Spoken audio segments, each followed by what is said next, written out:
Om Swastiastu. Assalamualaikum warahmatullahi wabarakatuh. Salam sejahtera untuk kita semua. Salam Namo Buddhaya dan salam harmoni. Baik, pada kesempatan kali ini kelompok kami akan membahas materi tentang pengembangan instrumen penilaian pembelajaran dengan ranah kognitif. Adapun anggota kelompok kami yang pertama, perkenalkan nama saya Nikade Heniula Andeni dengan NIM 21110310047 dan rekan saya. Nah, perkenalkan nama saya Nikade Julia Pudanggraini dengan nomor NIM 21110312550. Adapun topik pembahasan yang akan kita bahas yang pertama itu pengertian penilaian ranah kognitif, yang kedua tingkatan aspek kognitif, yang ketiga tujuan aspek kognitif, yang terakhir yaitu teknik dan instrumen penilaian ranah kognitif. Yang pertama itu ada penilaian kognitif. Penilaian kognitif adalah penilaian yang dilakukan oleh guru untuk mengukur tingkat pencapaian atau penguasaan siswa dalam aspek pengetahuan yang meliputi ingatan, pemahaman, penerapan, analisis, sintesis, dan evaluasi.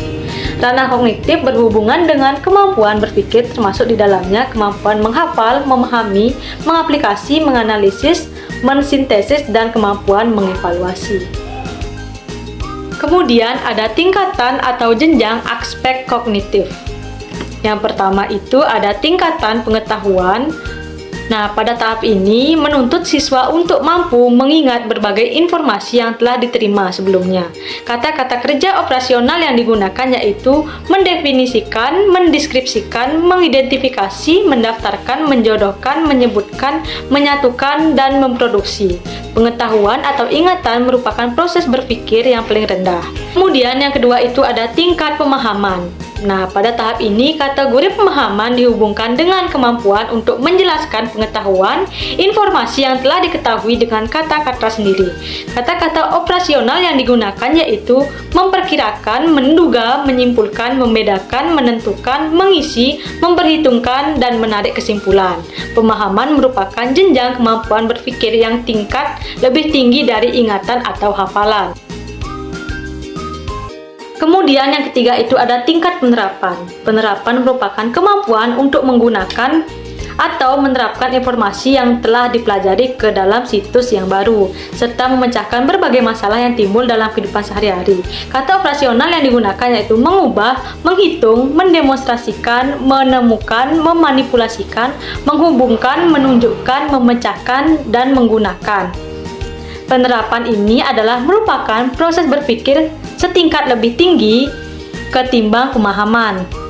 Baik, yang keempat itu ada tingkat analisis. Analisis merupakan kemampuan mengidentifikasi, memisahkan, dan membedakan komponen-komponen atau elemen suatu fakta, konsep, pendapat, asumsi, hipotesis, atau kesimpulan, dan memeriksa setiap komponen tersebut untuk melihat ada tidaknya kontradiksi.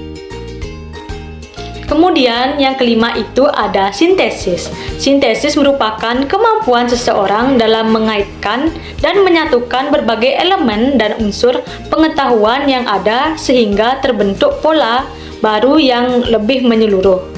Nah, kata operasional yang digunakan yaitu mengkategorikan, memodifikasi, merekonstruksikan, mengorganisasikan, menyusun, membuat desain, menciptakan, menulis, dan menceritakan. Yang keenam itu ada tingkat evaluasi. Evaluasi merupakan level tertinggi yang mengharapkan peserta didik mampu membuat penampilan atau putusan tentang nilai suatu gagasan, metode, produk, atau benda dengan menggunakan kriteria tertentu. Tujuan aspek kognitif. Ranah kognitif sangat berperan dalam proses pembelajaran karena ranah kognitif ini merupakan segala kegiatan atau aktivitas otak yang di dalamnya mencakup aspek yaitu pengetahuan, pemahaman, penerapan, analisis, sintesis, dan evaluasi. Dengan demikian, seorang guru mengetahui tujuan dari pembelajaran yang telah diberikan tercapai atau belum. Seorang guru juga perlu memahami apa tujuan dari aspek kognitif dari penilaian aspek kognitif tersebut. Jadi, dari kutipan pendapat di atas, penilaian aspek kognitif bertujuan untuk mencakup pengetahuan yang lebih sederhana untuk memecahkan masalah, untuk mendapatkan informasi yang lebih akurat atau terperinci, dan mengukur pencapaian indikator hasil belajar peserta didik dalam segi intelektual. Nah, untuk selanjutnya yaitu ada teknik dan instrumen penilaian ranah kognitif. Yang pertama itu pilihan ganda. Tes pilihan ganda adalah bentuk tes objektif yang terdiri atas pertanyaan atau pernyataan dan diikuti sejumlah alternatif jawaban. Nah, tugas siswa yaitu memilih alternatif jawaban yang paling tepat. Kemungkinan jawaban tersebut dapat berupa kata, frasa, nama tempat, nama tokoh, lambang, dan lain sebagainya. Nah, dilihat dari segi rumusan kalimat, soal pilihan ganda dapat berupa kalimat tanya atau kalimat pernyataan yang tidak lengkap. Nah, alternatif jawaban terdiri atas jawaban benar yang merupakan kunci jawaban serta kemungkinan jawaban-jawaban yang salah yang disebut dengan pengecoh. Nah, adapun model-model tes pilihan ganda. Yang pertama yaitu model pilihan ganda biasa, yang kedua yaitu model asosiasi, yang ketiga yaitu model melengkapi berganda, yang ketiga yaitu model hubungan antara hal, selanjutnya itu model analisis kasus, dan yang terakhir yaitu model pemakaian diagram, grafik, peta, atau gambar. Yang kedua yaitu tes bentuk jawaban singkat atau isian singkat. Nah, tes jawaban singkat adalah bentuk tes yang berupa kalimat pertanyaan yang harus dijawab dengan jawaban yang singkat atau kalimat perintah yang harus dikerjakan. Atau bisa juga berupa kalimat pernyataan yang belum selesai sehingga siswa harus mengisikan kata untuk melengkapi kalimat tersebut. Nah, bentuk tes ini dapat digunakan untuk mengetahui tingkat ingatan atau hafalan dan pemahaman peserta didik. Nah, tes ini juga dapat memuat sejumlah materi yang banyak, namun tingkat berpikir yang diukur cenderung rendah. Nah, adapun kaidah-kaidah penulisan tes jawaban singkat ini. Yang pertama yaitu rumusan butir soal harus sesuai dengan kemampuan atau kompetisi dasar dan indikator. Yang kedua yaitu jawaban yang benar hanya satu. Yang ketiga, rumusan kalimat soal harus komunikatif. Yang keempat, rumusan soal harus menggunakan bahasa yang baik, kalimat singkat dan jelas sehingga mudah dipahami.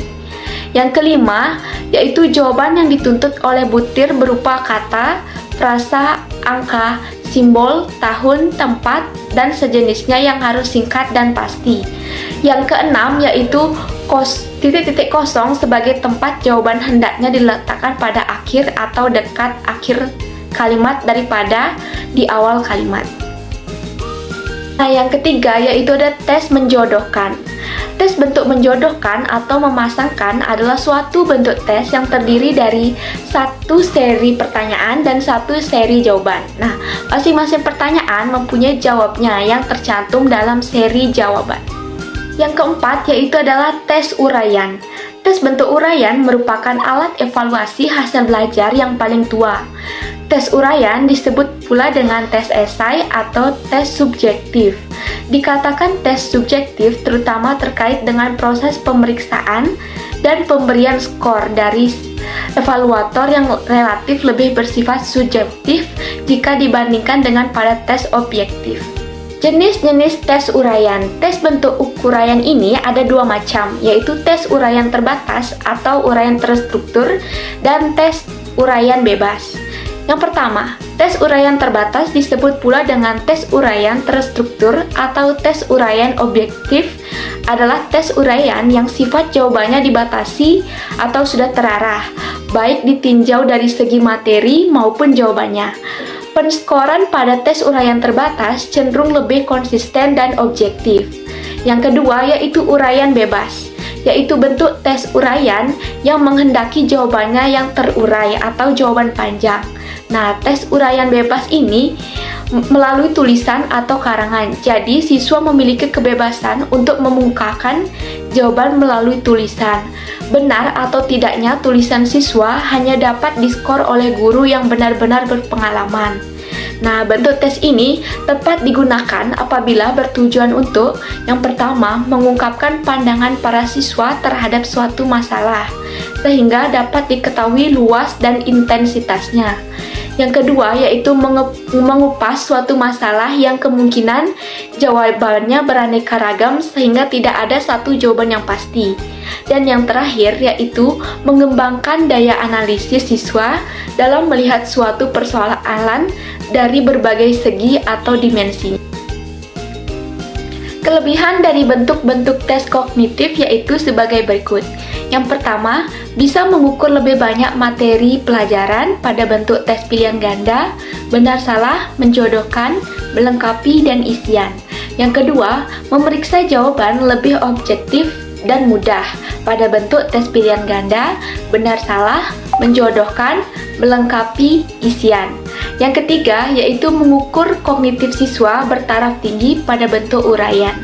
Yang keempat, tidak mengandung unsur tebak-tebakan pada bentuk tes uraian.